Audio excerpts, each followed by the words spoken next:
Hello, grade 7s, and welcome to the Taiwan History Podcast. The following information has been collected from two sources: The Lonely Planet History of Taiwan and Wikipedia. Sources can be found at the end of your document. Thank you, and enjoy. Part 1. Early History. 1. The earliest evidence of human habitation in Taiwan dates back 20,000 to 30,000 years, when the Taiwan Strait was exposed by low sea levels as a land bridge. Around 5,000 years ago, farmers from the southeast China coast settled on the island.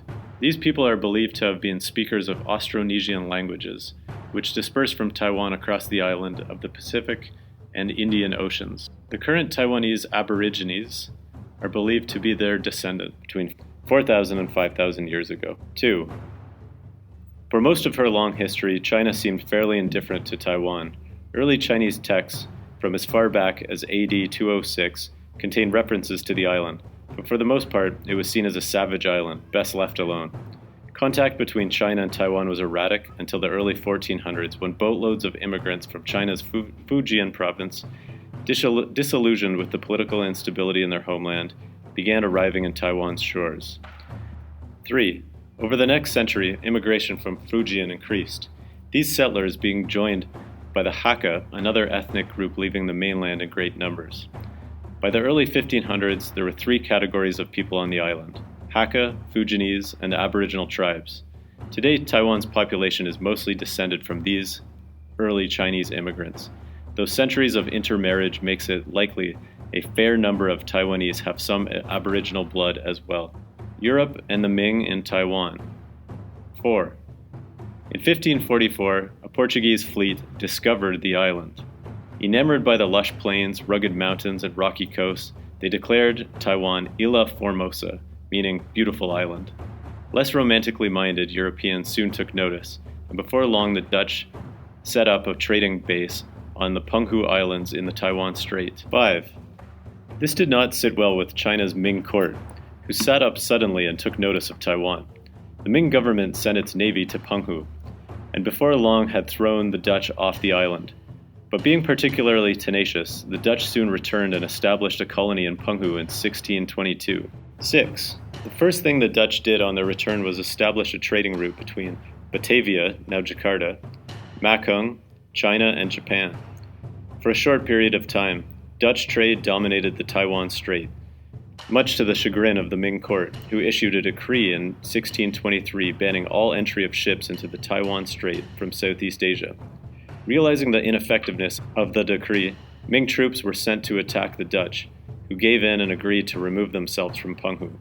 Oddly, the Ming allowed the Dutch to establish trading ports in Taiwan proper. 7. Spain, ever envious of the Dutch hold on Taiwan and their growing wealth, decided they wanted in on the action themselves. In 1626, the Spanish invaded what is now Geelong and established their territory all the way down the west coast to Danshui and eventually all over northern Taiwan. Unfortunately, Taiwan's climate took revenge, and a series of catastrophes took its toll on the Spanish traders. Typhoons and malaria devastated the Spanish, and attacks by local aboriginals caused them to relinquish their territory.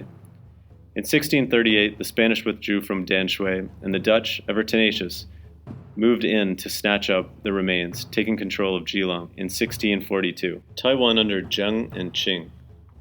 8. Though continued Western encroachment into Taiwan undoubtedly displeased the Ming court, over in Beijing the emperor had bigger problems. The dynasty itself was in collapse. One staunch Ming loyalist in exile would have a lasting impact on Taiwan's history. Admiral Cheng Kung, also known as Koxinga, sought refuge with his troops on the small island of Jinmen off China's Fujian province. On Jinmen, Cheng met a disgruntled former interpreter for the Dutch East India Company who convinced Zheng to invade Taiwan and overthrow the Dutch. 9. Intrigued, Zheng somehow managed to amass an army on Jinmen and build a fleet of ships, in the process deforesting the island from which it is now only just recovering. Zheng set sail for Penghu Islands, where he swiftly deposed the Dutch before moving on to Taiwan proper. Arriving in Taiwan, Zheng was greeted by local supporters anxious to be free of the Dutch once and for all. Realizing their days in Taiwan were numbered, the Dutch surrendered to Zheng in 1662 and left for good. 10. With Zheng came 30,000 mainland Chinese who established Taiwan Island as their home. Others soon followed, and would do so over the next 200 years. Taiwan's growing population accelerated development on the island, especially in the north and along the fertile plains of the west coast.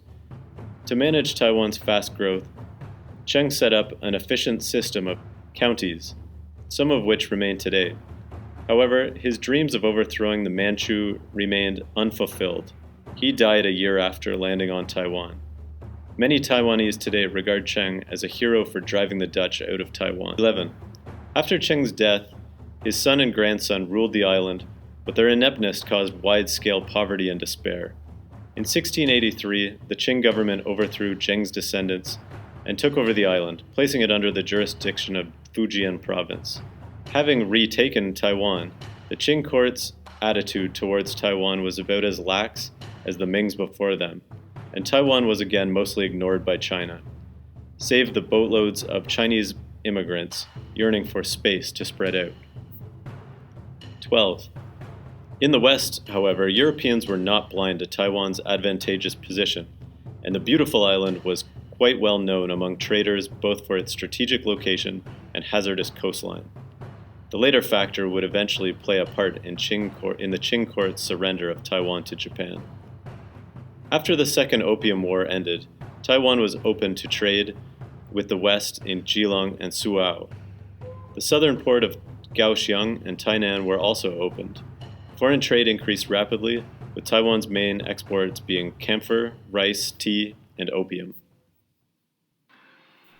This concludes part 1 of the Taiwan History Podcast.